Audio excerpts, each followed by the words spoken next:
Cae la tarde y en un rincón de la ciudad, en un pequeño jardín, alguien cuenta una historia, reflexiona en voz baja o conversa, paseándose bajo los árboles. Es hora de volver a casa, bajar la velocidad y darle tiempo al tiempo. Christian Warnken nos abre la verja de su jardín para que respiremos aire puro y oxigenemos el espíritu. En Pauta, aquí comienza Desde el Jardín. Una presentación de Grupo Educar, construyendo el futuro de la educación técnico-profesional en Chile. Lo esencial de toda exploración será volver al propio jardín y ver las cosas por primera vez, decía el poeta T.S. Eliot. Muy buenas tardes, queridas y queridos radiovidentes. Saludo a todos los radiovidentes del norte que nos ven y escuchan en Antofagasta, en la Quinta Región, Valparaíso, Viña del Mar, en Santiago y región metropolitana, y todos los radiovidentes sureños desde Temuco a Punta Arenas. Yo soy Christian Warnken, el jardinero de este jardín, programa que se emite todos los días de lunes a viernes a las 7:30 en Pauta hasta las 8:15. Hoy día es 11 de septiembre del 2025. Caramba, qué fecha, no me había dado cuenta. Hoy es 11 de septiembre, pero no vamos a hablar de eso hoy. Y ustedes saben que me encanta caminar desde mi jardín al patio de la escuela, y así me voy dirigiendo en este momento al patio de la escuela. Ahí se escucha el sonido de las campanas, la vibración de los niños, la vitalidad de las escuelas. Hablar de educación, pero con los protagonistas de la educación, más que con los teóricos de la educación. Y como ya lo saben y es habitual en este espacio, siempre que entro al patio de la escuela me encuentro con ella, la gran inspiradora, poeta y educadora Gabriela Mistral. Muchas de las cosas que hemos menester tienen espera, el niño no. Él está haciendo ahora mismo sus huesos, criando su sangre y ensayando sus sentidos. A él no se le puede responder mañana. Él se llama ahora. Uno de los textos más conocidos de la prosa pedagógica, por decirlo así, de Gabriela Mistral, es este texto que me parece que es una conferencia que dio ella en Madrid en mayo de 1935. Mire lo que dice Gabriela Mistral sobre esa pasión que era la pasión de leer. La faena del libro que corresponde cumplir a nuestros maestros y padres es la de despertar la apetencia del libro, pasar de allí al placer del mismo y rematar la empresa dejando un simple agrado promovido a pasión. Lo que no se hace pasión en la adolescencia se desmorona hacia la madurez relajada, dice Gabriela Mistral. Fíjese que establece dos momentos. Primero es despertar la apetencia, no necesariamente que los alumnos se transformen inmediatamente en lectores, que les guste tocar un libro, mirarlo, jugar con él, ¿no? Y de ahí pasar al placer. Y la coronación, cuando se cultiva el placer, es la aparición de la pasión, lo que ella llama la pasión de leer, y afirma que esto hay que hacerlo en la adolescencia, porque si no se hace ahí o hasta la adolescencia, se va a desmoronar ese placer de leer en la adultez relajada. Y termino con esto. Ella afirma que la primera lectura de los niños sea aquella que se aproxima lo más posible al relato oral del que viene saliendo, es decir, a los cuentos de viejas y los sucedidos locales. Se refería claramente a un mundo oral como era el suyo, el mundo del Valle del Elqui, donde ella escuchaba viejas historias, etc. Pero siempre Gabriela Mistral coloca la oralidad como un elemento fundamental y un antecedente o antesala de la lectura. Hoy día estoy sentado aquí en el patio de la escuela, en un recreo, aprovechando un recreo, con una profesora de lenguaje y comunicación, o sea, colega mía, aunque yo soy mucho más viejo y me titulé como profesor de Estado en castellano, ese es mi título oficial. Ella es profesora de lenguaje y comunicación del Colegio Trigales del Maipo de la Fundación Nocedal, y ha desarrollado por lo menos un par de proyectos que me parecieron muy interesantes de poder compartirlos aquí en el programa. Uno es Escenario de Sueños, donde se busca desarrollar la expresividad, la creatividad y la oralidad a propósito de lo que decíamos, por medio del teatro. Y el segundo, y este sí que lo encuentro más osado e interesante y necesario, se llama semillas de gramática. Yo sé que la palabra gramática apenas pronunciada produce el rechazo de muchos, pero yo siempre he considerado que la gramática es una disciplina fundamental que debe estar en la formación del lenguaje y puede convertirse, óiganlo bien, en una disciplina apasionante, depende cómo se transmita, cómo se enseñe. Constanza Villatoro, profesora de lenguaje y comunicación, un gusto saludarte, Constanza, bienvenida al patio de la escuela. Igualmente, muchas gracias por esta invitación. Estoy muy feliz, muy Qué bueno. contenta de hablar de educación, que es lo que parece nos apasiona. Sí, pero desde luego, y nos apasiona la educación y a los dos parece que nos apasiona la literatura, la palabra, la gramática, etcétera. A ver, tú eres muy joven, o pareces más joven tal vez de lo que eres, pero eres una profesora joven. ¿Cuándo te titulaste, Constanza? ¿Hace cuántos años? Yo me titulé el 2022. Ya, Me veo más joven de lo que soy, de todas maneras, ya. pero sí, ahí me titulé como profesora de educación básica con mención en lenguaje y comunicación. Bien. A ver, hoy día se habla de que la vocación de los profesores está baja, que pocos quieren estudiar pedagogía, que no es una carrera que atraiga a las nuevas generaciones. Tú serías una de las excepciones. Eh, ¿Cómo tú llegaste a la pedagogía?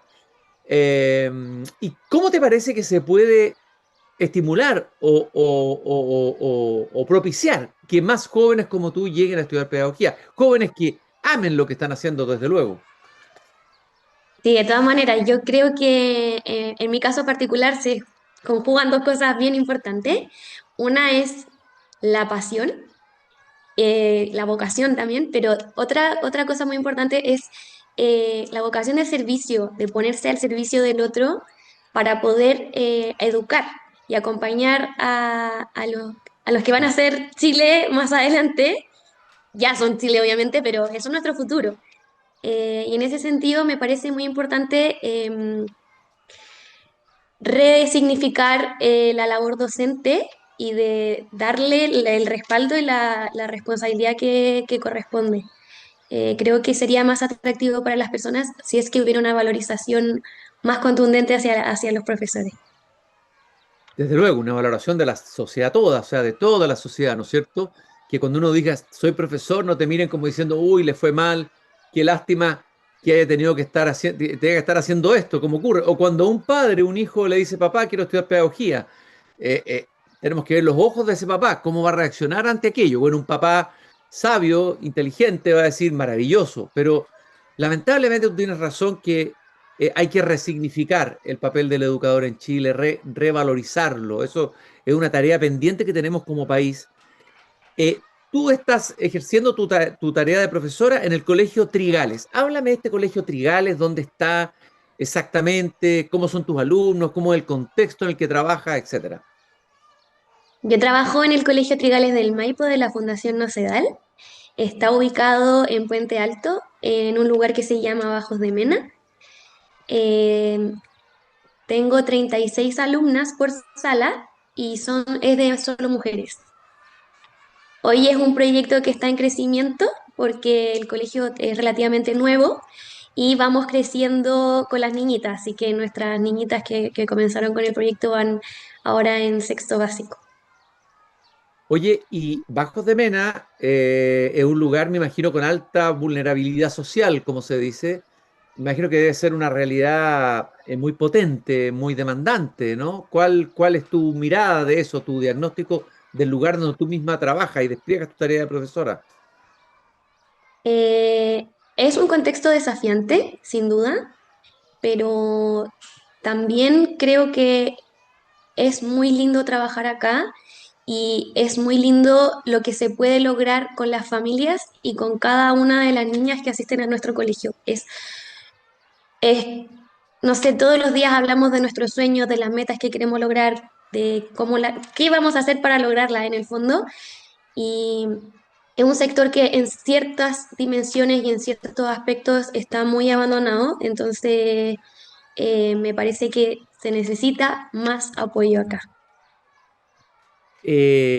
Constanza, vamos a ir a algunos de los proyectos que tú has desarrollado. Vamos a partir por este proyecto que tiene un tan lindo título, Escenario de Sueños, eh, que busca desarrollar la expresividad, creatividad y oralidad por medio del teatro. ¿En qué consiste?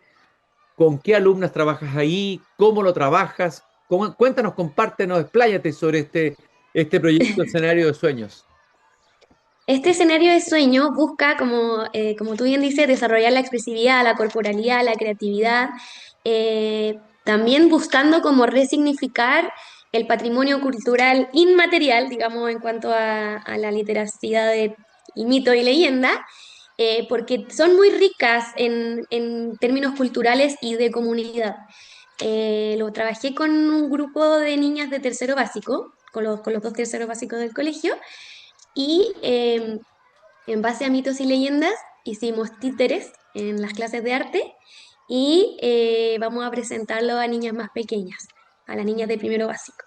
Porque como que el trasfondo también busca generar sentido de pertenencia, de ciudadanía y como fortalecer el pensamiento crítico de nuestras estudiantes. Danos un ejemplo, a ver, no sé si de una obra que hayan hecho o de un tipo de representación, en qué consistió, para poder imaginarnos lo que estás desarrollando ahí. Por ejemplo, representamos la leyenda de los copihue, representamos la leyenda de muchas leyendas mapuches, leyendas Rapanui, como tratando de rescatar cosas de nuestra propia cultura. Ya, Entonces las representábamos en el teatro, ellas hicieron los títeres y la iban contando a sus compañeras. ya. ¿Y de qué te diste cuenta? ¿Qué aprendiste en esta experiencia que te va a ayudar a perfeccionarte seguramente a hacer después otra o la misma versión o una versión mejorada de lo que hiciste? ¿Qué aprendiste en este paso, en esta pasada de Escenario de Sueños? Primero que hay cosas muy valóricas que se pueden rescatar en la literatura, sin como instrumentalizarla obviamente, eh, pero también como que se puede trabajar muchas cosas a partir de una actividad que puede resultar muy sencilla. Eh, Tiene mucho alcance, no solo es lenguaje, sino que es creatividad, es colaboración, es un trabajo socioemocional, es una vinculación cultural, entonces se puede abordar diversas aristas a partir de este teatro.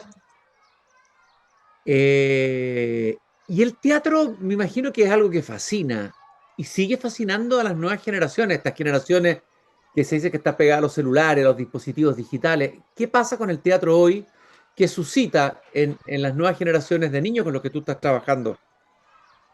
Es algo que las moviliza muchísimo, les encanta a las niñas representar obras o apropiarse de personajes.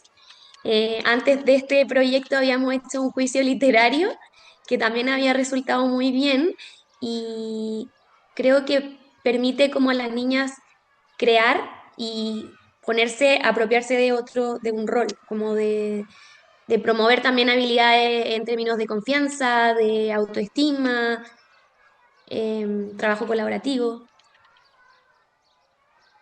Ya, ese es el teatro. Pero hay un segundo proyecto que es el que yo presenté al comienzo cuando te presenté a ti, que es el que llama más la atención y que el que me parece tremendamente interesante, que es un trabajo con la gramática, ¿no? Dijimos que es una disciplina que normalmente es difícil de enseñar, que produce o rechazo o resistencia. Los mismos profesores dicen que es difícil enseñar gramática. Antes se enseñaba mucha gramática en los colegios y yo me tocó hace tiempo tener un gran profesor gramático en la universidad, profesores que nos transmitieron la pasión por la gramática, pero en general la gramática no, a pesar de que la estructura del lenguaje es fundamental, tiene que ver con cómo hablamos, cómo armamos las oraciones, en fin, es el orden, la estructura, la esencia del lenguaje, ¿no? Háblame cómo nace este proyecto Semillas de Gramática y por qué es tan importante llevar la gramática a los alumnos a los que tú les enseñas el lenguaje. Bueno, soy una apasionada de la gramática, creo que fue el ramo que más me gustó en la universidad. Trato de transmitírselo así también a mis alumnas, desde ese cariño y amor a esa parte del lenguaje, a esa dimensión.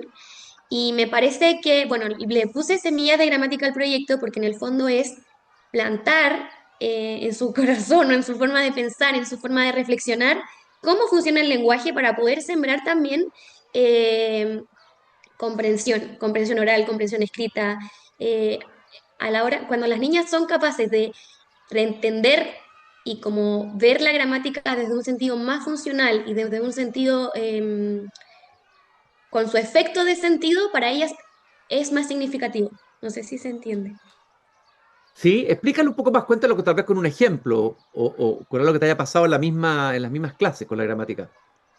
Sí, por ejemplo, cuando vemos el verbo, por decir algo, no es solo reconocer qué proceso o qué acción está detrás de la palabra, sino que es entender para qué me sirve en mi vida cotidiana y cuál es el uso que más allá de conjugarlo es cómo lo aplico yo en la comprensión. Entonces, no sé, en la gramática Montessori, que es con la que trabajamos nosotras, se representa con un círculo o una esfera roja y las niñas lograron llegar a la reflexión de por qué es una esfera roja y es porque simboliza movimiento, ¿no? Entonces, que ellas logren llegar a esas reflexiones es mucho más significativo para su aprendizaje.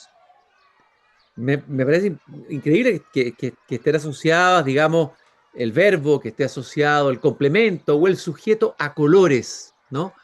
Sí. Eh, Eso me recuerda a un poema de un poeta del siglo XIX, Rimbaud, que escribió un poema sobre las vocales y asociaba cada vocal a un color, ¿no? Claro, porque de alguna manera las alumnas tienen una experiencia visual primero, una sensación, una cosa sensorial, antes que una gramática abstracta o teórica, ¿no?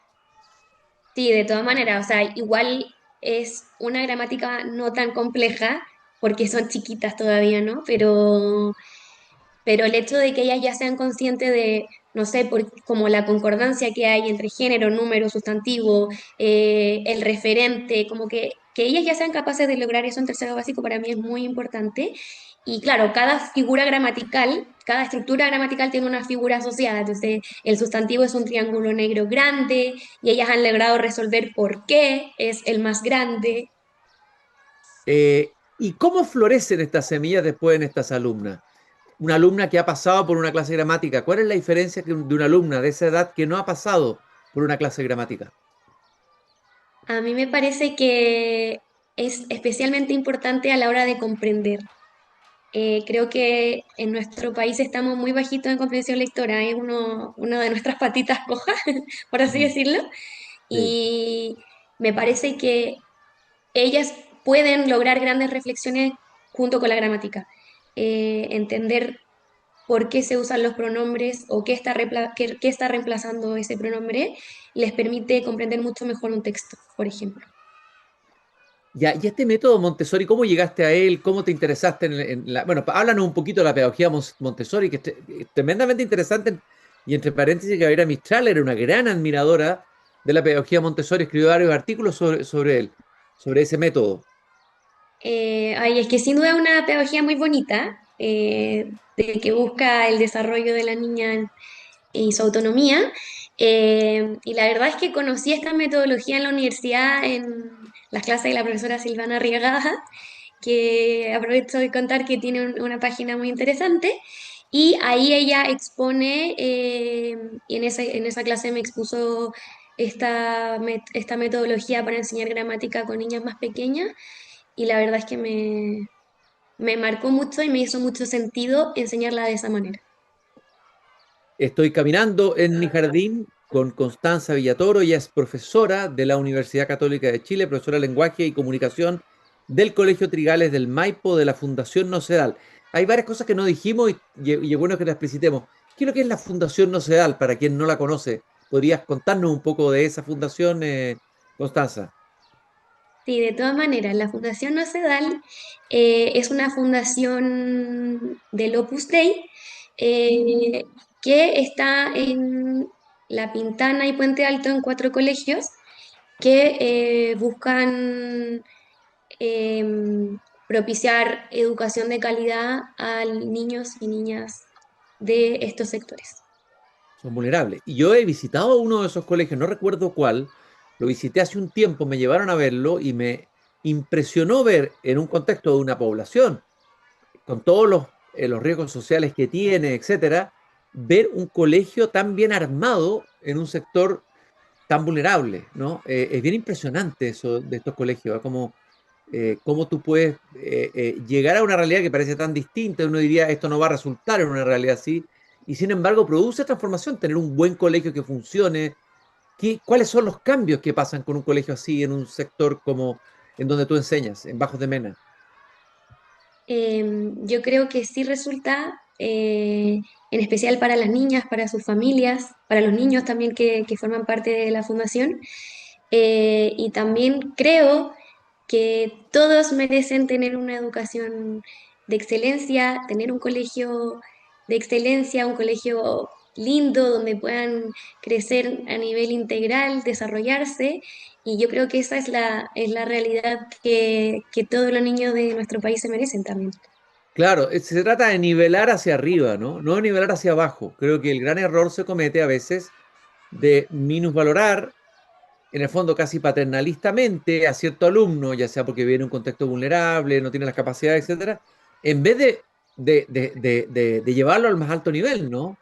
Claro, De, acá tenemos las más altas expectativas en todas nuestras alumnas y creemos que todas son capaces, que todas tienen habilidades por desarrollar, distintas, claro, pero son todas capaces.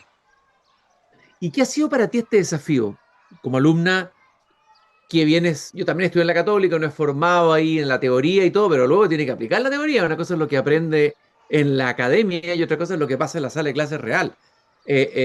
Todos dicen que enseñar y educar hoy día es más difícil que antes. Eso he escuchado yo de muchos profesores, profesores de generaciones más antiguas, ¿no? ¿Qué ha significado para ti personalmente este desafío, el trabajar ahí en Bajos de Mena? Cuéntanos un poco tu experiencia, tu vivencia más personal, Constanza. Para mí ha sido una experiencia hermosa. Claramente en lo teórico es muy distinto a lo práctico. Todos los días se aprende algo nuevo, especialmente con los niños. Los niños te enseñan muchas cosas todos los días. Eh, es desafiante, pero también yo al menos me voy feliz todos los días a mi casa y me voy con una mochila de sueños por cumplir con las niñitas y me parece que es un muy buen lugar para aprender para ellas, pero también para uno como profesor, que sin duda puede ser que sea más desafiante, pero también uno va desarrollando habilidades para hacerlo a lo que el contexto va solicitando, como lo que requiere de. Entonces, no sé, por ejemplo, las niñas yo creo que necesitan límites, pero también necesitan mucho cariño. Entonces, hay que equilibrar la balanza en ese sentido. Oye, Constanza, tú dijiste que no solamente los niños aprenden, y es verdad, los profesores también aprenden, y tú has aprendido de los niños, has aprendido muchas cosas en esta experiencia como profesora ahí en el lugar donde estás, digamos, en el Colegio Trigales de Maipo. ¿Crees tú, han sido para ti los principales aprendizajes? ¿Cuánto tiempo llevas aquí en el colegio? Este es mi tercer año. Tercer año. En estos 3 años, ¿cuáles han sido los principales aprendizajes, lo que más has aprendido tú como profesora en el ejercicio de tu profesión? Así, cosas que te hayan marcado y que te van a marcar en el desarrollo tuyo como profesora aquí en el futuro. Yo creo que primero que el pilar fundamental para todos y para todas las niñas y niños es la familia. Em, la familia es muy importante. Dos, creo que eh, el aprendizaje que como más importante que me llevo es que todas las niñas pueden y pese a las dificultades que pueda haber, ya sea en términos de contexto o en términos de habilidades, eh, no es algo que no se pueda desarrollar. Creo que todas son capaces. Entonces, como a no limitarse. Claro, a mantener las expectativas altas, como tú decías, sobre los alumnos. Esperar muchos de ellos, ¿no? No esperar poco, ¿no? No resignarse a, ¿no es cierto? No, esperar lo mejor. Claro, esperar lo mejor de los alumnos, ¿no? Y de las alumnas. Bueno, ustedes están escuchando a una profesora muy joven que está ahí metida en el lugar real de la educación, no está en un colegio privilegiado en el sector alto de la capital, está en Bajos de Mena haciendo clases de lenguaje, está elaborando proyectos creativos. Esas son señales de esperanza, de que hay también en las nuevas generaciones profesores que están haciendo cambios, que están jugados en el ámbito de la educación. Siempre se habla más de lo negativo, pero en este espacio siempre tenemos la posibilidad de conversar con profesores que están haciendo proyectos interesantísimos y que tienen efectos en los alumnos. También se nos quedó algo en el tintero y no contamos, entiendo que Escenario de Sueños ganó un premio Dale Profe. Brevemente Sí, cuéntanos eso, Constanza.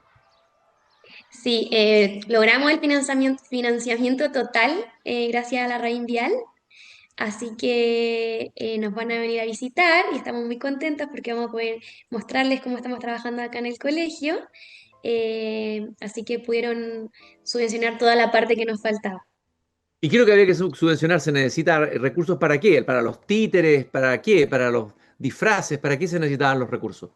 No, para el teatrillo, porque la El idea es que teatro. tengamos un teatrillo acá dentro de la Ya. sala y que podamos irlo moviendo, porque son hartos cursos, entonces, para que todas las niñas tengan la experiencia de vivir el teatro.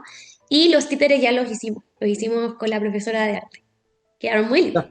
O sea, fue un trabajo interdisciplinario entre lenguaje y comunicación y arte, y las alumnas haciendo sus títeres, y la obra de teatro a partir de ciertos cuentos, de ciertas leyendas. Es todo un trabajo creativo tremendamente interesante. Hasta la del Escenario de Sueños.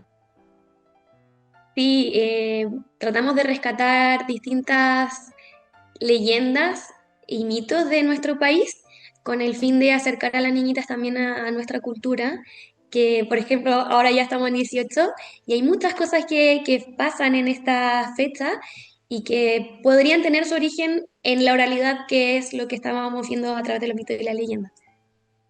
Ahora las niñas hablan de añañucas, como entienden mucho mejor de dónde viene, tetito tenuá, como muchas cosas que son propias de nuestra cultura y que tienen un origen en la leyenda o en la mitología.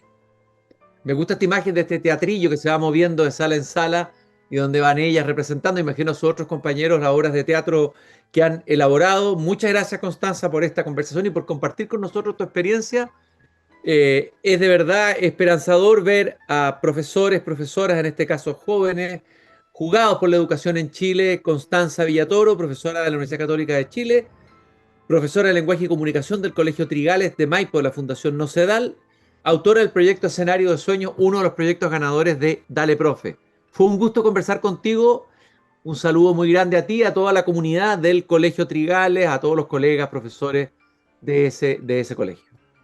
Igualmente, muchas gracias a ti por la invitación y bueno, los dejamos muy invitados también a conocer nuestro colegio. Pero desde luego, hay que ir a conocerlo. Yo fui hace tiempo a uno de esos colegios, no a ese específicamente de la Fundación Oceal, y quedé muy impresionado, como dije antes, del trabajo que se puede hacer en los lugares, entre comillas, difíciles de nuestra ciudad. Muchas gracias, Constanza, y a ustedes, queridos auditores, les recuerdo que volvemos después de una breve pausa nuevamente. Ahora vuelvo desde el patio de la escuela a caminar por el jardín, por mi jardín y por el jardín de ustedes. Seguimos caminando por este pequeño jardín al fin del mundo. Soy Cristian Banken, jardinero de Desde el Jardín, un programa que se transmite de lunes a jueves a las 7:30 de la tarde hasta las 8:15 a través de las antenas de Radio Pauta. Los días viernes no transmitimos desde el jardín porque emitimos un podcast al que quiero invitarlos a escucharlo, muy interesante, que venimos haciendo hace un año. Tu hipócrita lector, una especie de confesionario de lectores. Eso es los viernes a las 7:30 aquí en Pauta. Hoy día es, ni más ni menos, me vine a dar cuenta cuando partimos la emisión con la entrevistada que teníamos en el bloque anterior, 11 de septiembre del 2025. Siempre esta fecha suscita emociones encontradas. Siempre nos retrotrae a un momento trágico de la historia de nuestro país, en que el país llegó a un punto de división política que solo se resolvió lamentablemente por la vía de la violencia, por la vía de un golpe de Estado y por el sufrimiento de miles de personas que vivieron esa experiencia. Eh, Me parece que ya se ha comentado mucho que se desaprovechó la posibilidad de los famosos, la conmemoración de los 50 años, de haber convertido esa conmemoración en la posibilidad de haber cerrado una etapa de la historia y haber juntos hecho una reflexión como país que impidiera que estas heridas y cicatrices de los dolores distintos y algunos compartidos de ese periodo nos siguiera marcando en todo el desarrollo político de los años posteriores. Lamentablemente nos farreamos esa oportunidad como país. No voy a echar la culpa a nadie, es responsabilidad compartida. Tanto izquierda como derecha tienen responsabilidades sobre lo que ocurrió en el país en el año 73. Nadie puede aquí lavarse las manos.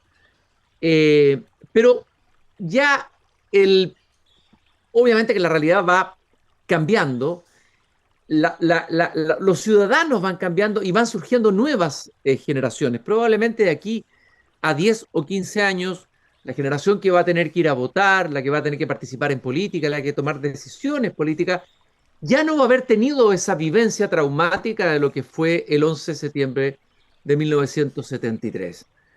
Y quizás estos traumas históricos no se solucionan con un voluntarismo, ¿no? Salvo cuando hay procesos de paz y transformaciones tan importantes como la que encabezó Nelson Mandela, por ejemplo, en Sudáfrica, donde hubo una elaboración colectiva, donde hubo una reconciliación efectiva. Pero el tiempo probablemente va a hacer que el 11 de septiembre ya no tenga el mismo peso que tuvo hace muchas décadas atrás, independientemente que obvio que hay historias personales de personas que fueron exiliadas, torturadas, que tienen familiares desaparecidos, que no van a borrarse así como así. Algo se aludió a esto en el debate presidencial que pudimos ver anoche en las pantallas de Chilevisión. Fue la candidata Evelyn Matei, y me parece que planteó un buen punto, quien dijo tenemos que superar la visión que nos divide del 11 de septiembre y tenemos que ser capaces de mirar hacia el futuro. Eh, Me pareció que eso fue un buen punto, explicitar algo que está escondido abajo, que a veces no se dice explícitamente, pero que sigue marcando un clivaje y una división. Me parece que hay que ir superando la mayoría de los clivajes, incluso el clivaje sí y no, el clivaje apruebo y rechazo. No puede ser que sean marcas indelebles que marquen todo nuestro comportamiento político, todas nuestras decisiones durante demasiado tiempo, ¿no? Una sociedad sana es una sociedad que, habiendo vivido confrontaciones con pasión, que pudiendo tener visiones distintas de la sociedad, es capaz de avanzar hacia adelante. Y los desafíos que tiene el país hoy día son tan grandes, ya se han hablado tanto que no vale la pena ni siquiera enumerarlo: el narcotráfico, el tema del desarrollo económico, la permisología, el medio ambiente, etcétera, etcétera, etcétera, son tan grandes que sería un absurdo que una división que viene del pasado y que tiene obviamente dos relatos confrontados impidiera colocar toda la energía, toda la inteligencia, toda la capacidad política en resolver los problemas del presente. Quiero comentar brevemente, a pesar de que este no es un programa de análisis político, no puedo dejar de comentar como simple ciudadano el debate tal como lo vi ayer. Hoy día en la segunda de hoy, sale una especie de resumen de distintas opiniones de analistas sobre el debate de anoche. Son 7 analistas que comentan y ponen un número a cada uno de los candidatos, una especie de nota, y hay una nota promedio que se establece después.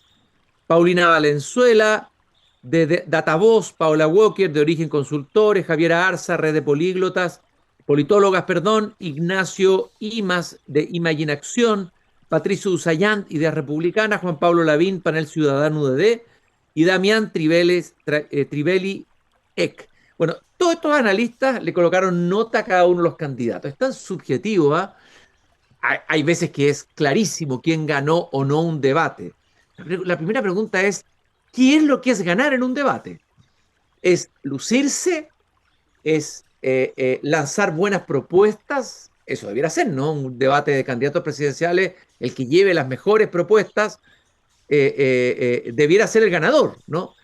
Pero sin embargo, en realidad, los debates deben ser pensados en relación a las personas que están viendo el debate, a los públicos a los cuales se dirigen explícita o implícitamente los candidatos.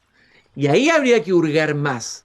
Finalmente uno podría decir, este fue el triunfador, el que fue más coherente, o el que estuvo más tranquilo, o el que fue más apasionado, el que fue más original, etcétera.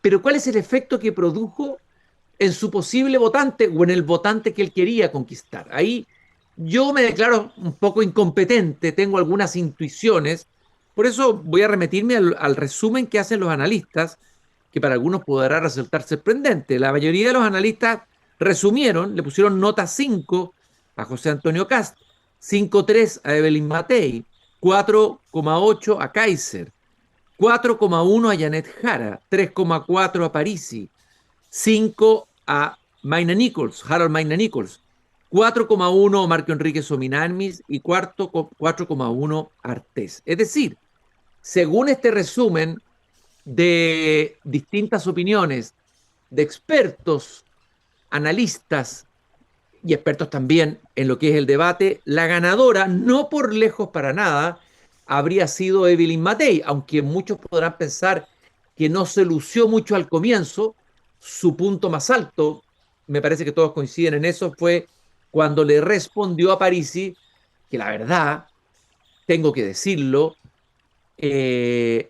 desaprovechó la oportunidad de hacer una pregunta más de contenido y lanzó más bien un ataque bastante artero e inesperado, que la candidata podría haber enganchado con ese ataque, disfrazado de pregunta, ella misma lo diría después de su respuesta, pero sin embargo, y hay que celebrarle esto, ella ha sido muy criticada de que tiende a enganchar y ha enganchado en el último tiempo con peleas chicas y eso ha llevado a que la gente no la esté acompañando en los números de la encuesta, puesto que está en el tercer lugar después de liderar esta encuesta. Pero anoche, la verdad, que ustedes revisan ese momento, yo vi a Evelyn Matei como, se dio como un minuto o medio minuto de silencio, que fue bien inquietante, que uno dijo, quedó paralizada, superada por la pregunta, golpeada. No, yo creo que ella misma hizo un trabajo con ella misma de contener el instinto o el primer impulso de contestarle o contraatacar a Parisi,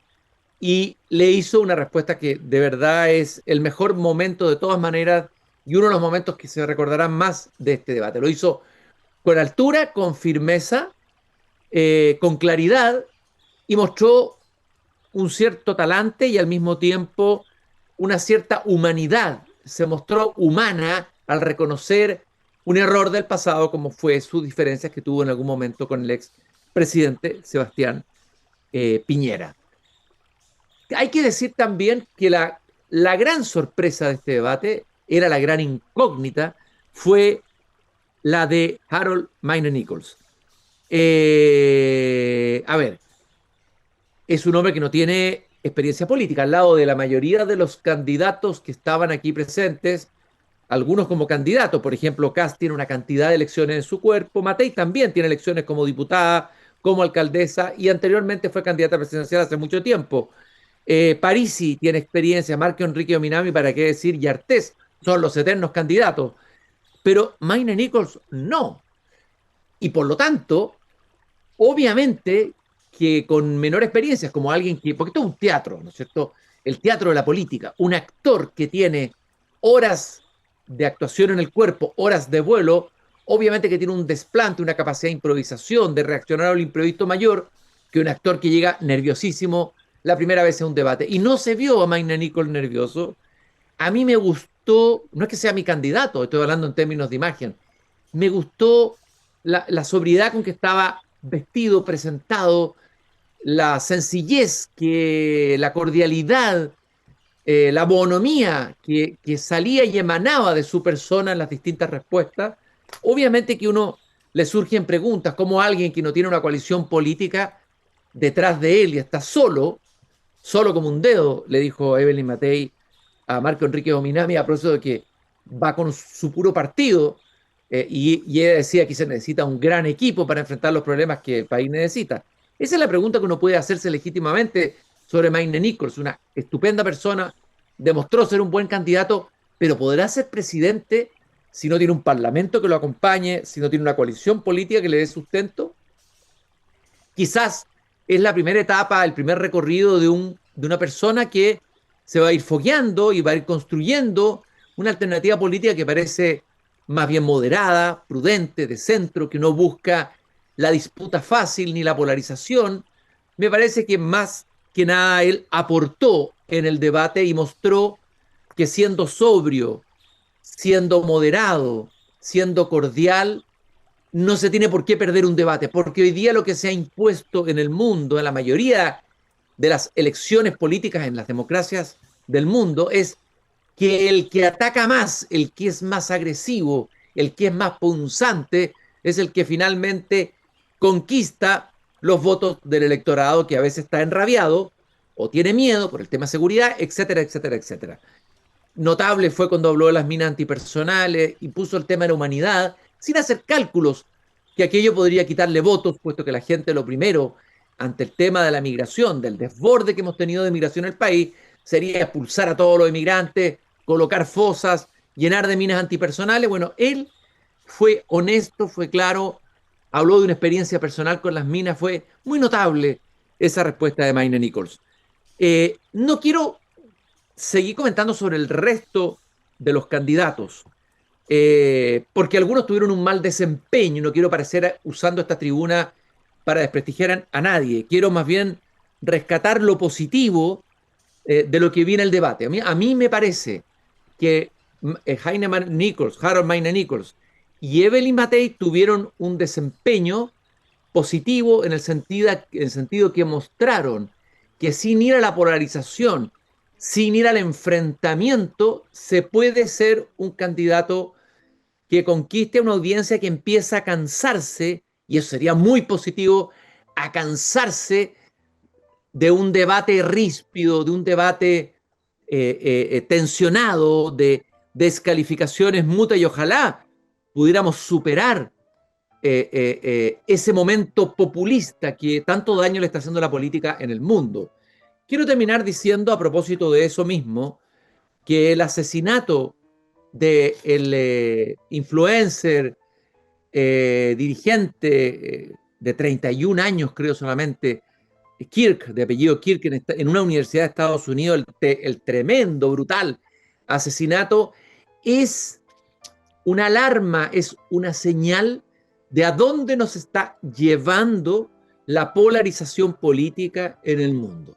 Una cosa es la pasión política, que es necesaria en la política. Una cosa es que puedan haber adversarios que discutan en torno a ideas, pero otra cosa es que detrás de la candidatura de ciertos candidatos, tanto de izquierda o de derecha, en todo el mundo, hayan ejércitos dedicados, ejércitos de profesionales dedicados a denostar, a destruir la imagen pública de los adversarios, a convertir a los adversarios políticos en enemigos a destruir. Bueno, el efecto lo acabamos de ver aquí en esta universidad en Utah.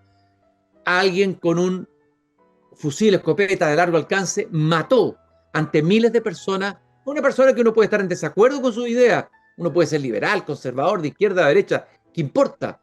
La universidad es un espacio para la tolerancia y la diversidad y escuchar opiniones diversas, pero que ante miles de jóvenes alguien haya decidido matar a otro porque estaba en desacuerdo con sus ideas es una señal alarmante de a dónde nos está llevando este estilo de hacer política, y ponerle contención y ponerle límites. En Argentina, afortunadamente, el presidente Milei, que se ha caracterizado por exacerbar la crítica, la denostación, la destrucción del adversario en sus declaraciones, acaba de ser castigado en las urnas, ¿no? Yo espero que aquí también en Chile se castiguen las urnas a aquellos que usen estos métodos de matonaje, que usen a sicarios virtuales, y que concentren su energía en destruir al adversario político en vez de buscar construir una alternativa para mejorar los problemas acuciantes que tiene el país. Queridos y queridas radiovidentes, yo ahora cierro la verja de madera de mi jardín. Nos encontramos nuevamente mañana a las 7:30, pero mañana se estrena un nuevo capítulo muy interesante del podcast Tu Hipócrita Lector, un podcast que les recomiendo escuchar y buscar en pauta.cl, pero también en Spotify. También les quiero recordar que nos acompaña Grupo Educar, construyendo el futuro de la educación técnico-profesional en Chile. Conoce más sobre nuestro trabajo en grupoeducar.cl. Nosotros nos encontramos mañana nuevamente en el podcast Tu Hipócrita Lector, pero el lunes a las 7:30 aquí en el jardín. Hasta entonces. Es hora de cerrar la verja de madera del jardín. Pero Cristian Warnken la volverá a abrir de lunes a jueves a las 19:30 horas en Radio Pauta, cuando comience de nuevo Desde el Jardín. Una presentación de Grupo Educar, construyendo el futuro de la educación técnico-profesional en Chile.